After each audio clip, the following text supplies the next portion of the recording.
Bismillahirrohmanirrohim. Payg'ambarimiz alayhissalatu vassalamning mashhur hadislari bor.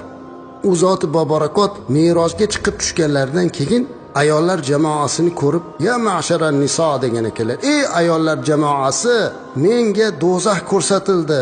Do'zaxning eng ko'pi ayollardan bo'lar ekan" dedilar. Qarang, sahobiya ayollar hozirgidek emas edilar.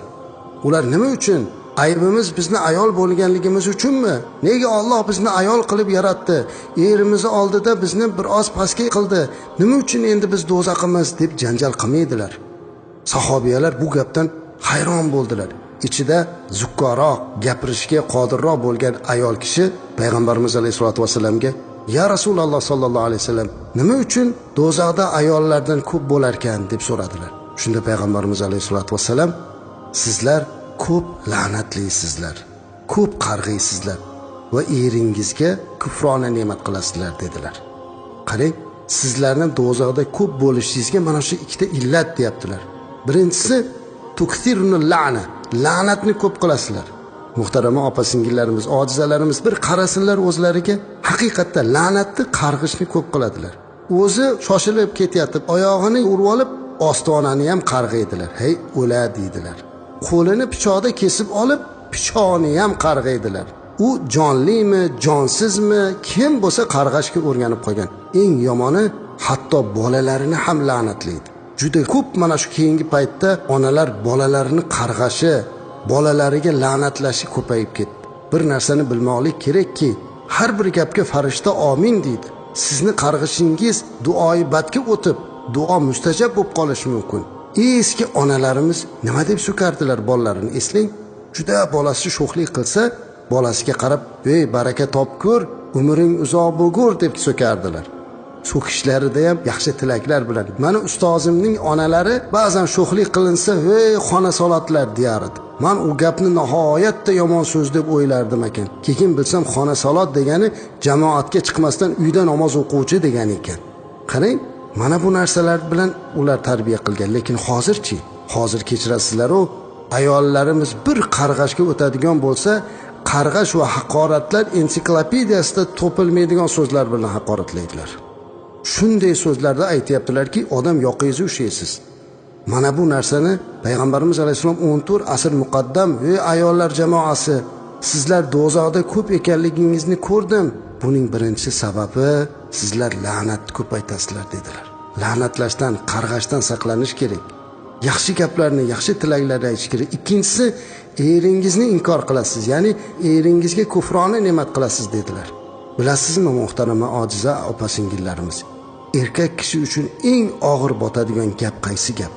Buni yodingizda tuting. Eriga qarab, "Sizga turmushga chiqib nima ko'rdim o'zi" deyishligi. Mana bu gap juda og'ir gap. Chunki bu noshukrlik bo'ladi. Siz umr yo'ldosh ko'rdingiz.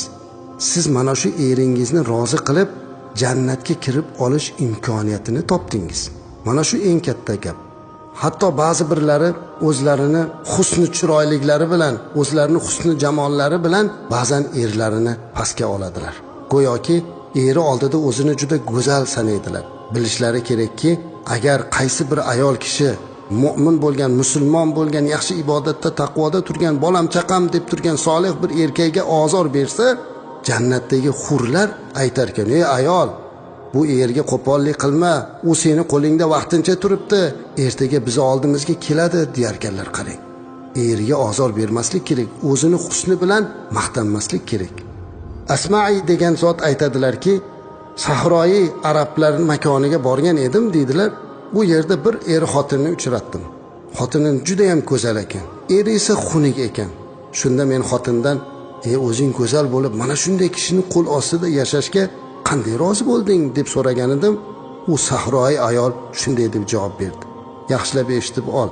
Ehtimol erim o'zi bilan yaratuvchisi bo'lgan Alloh orasini yaxshi qilib ibodatlarda turib Allohga taqvo qilgandirki, Alloh meni unga mukofot qilib berdi. Ehtimol men Allohga isyon qilib noshukrlik qilgandurmanki, menga jazo qilib mana shuni berdi" dedi. Haqiqatda ham agar siz chiroyli bo'lsangiz, unda siz Alloh tomonidan mana shu kishiga berilgan bir sovg'asiz. Buni to'g'ri qabul qilishlik kerak va bundan faxrlanmaslik kerak. Chunki sizni jannatingizga sabab bo'ladigan mana shu ne'mat jufti haloldir. Oysha onamiz ayollarga qarab bir kuni aytgan ekanlar: ey ayollar jamoasi, agar erlaringizni sizlarning ustingizdagi haqlarini bilganingizda edi, sizlardan har bir ayol erini oyoqlaridagi changini yuzini yonoqlari bilan artib qo'ygan bo'lardi debdilar. Naqadar buncha ulug' gap. Oldingi onalarimiz shunday bo'lganlarda, erlariga, turmush o'rtoqlariga mana shunday bir hurmatda bo'lganlar. Shuning uchun ularning orasida janjallar, behuda urushlar bo'lmagan. Albatta endi avvalgi o'tgan otaxonlarimiz ham o'ta oliy janob bo'lganliklarini, ayollariga nisbatan mehr oqibatli bo'lganligini tan olamiz. Shunday bo'lgan ham.